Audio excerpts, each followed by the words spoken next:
De la guerre entre l'Irak et l'Iran, nous ne connaissons surtout depuis 11 jours que les communiqués contradictoires de Bagdad et de Téhéran.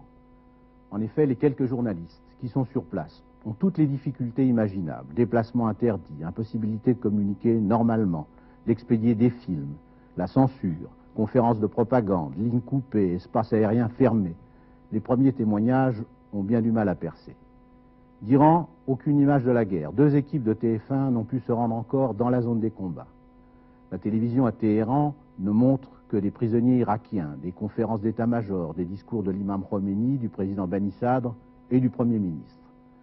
La télévision de Bagdad, par contre, expédie par satellite ces images édifiantes, significatives de l'arrêt des combats et de l'ampleur des destructions.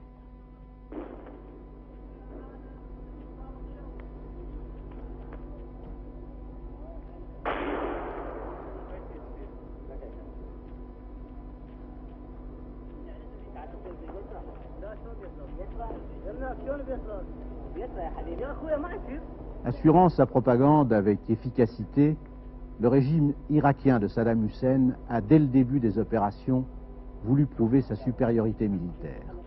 Il comptait sur la décomposition de l'armée iranienne depuis la révolution islamique et aussi sur la destruction au sol de l'aviation de Téhéran.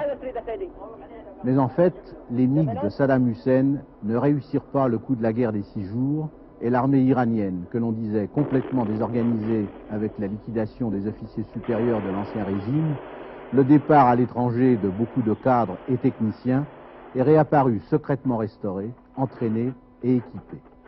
Son efficacité nouvelle a surpris tous les observateurs, en Iran comme en Irak. Et l'armée de l'air, avec ses centaines de fantômes, ses nouvelles recrues et les pilotes que Bani Sadr a fait sortir de prison, est en train de porter une sévère riposte à l'attaque irakienne. Le bilan aujourd'hui est plein de contradictions. À Badan, Khorramshahr, Ahvaz, que l'armée irakienne déclarait avoir investi depuis plusieurs jours, serait toujours défendue par les soldats iraniens et les gardiens de la révolution. Les chars s'enliseraient dans les zones marécageuses de la rive est du Chat El Arab.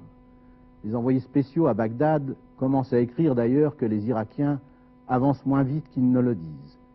Toujours est-il que des 2 côtés, la plupart des stations de pompage, des raffineries, des installations portuaires de chargement sont détruites, que le réacteur nucléaire de Tammuz à l'est de Bagdad et la centrale thermique de Dora aux abords de la capitale irakienne ont été bombardés, que les oléoducs de Kirkouk vers la Syrie sont coupés, que le complexe pétrochimique de Bassara est touché et qu'en Iran, une des plus grandes raffineries du monde, celle d'Abadan, est détruite, que les installations de chargement des tankers des îles de Kark et de Bouchir, situées dans le golfe Persique face au Koweït, ne peuvent plus fonctionner.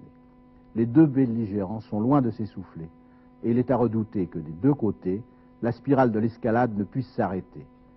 Bagdad veut détruire le régime de Khomeini et Téhéran entend lutter jusqu'au bout, renverser Saddam Hussein et entraîner le peuple irakien dans la voie révolutionnaire islamique.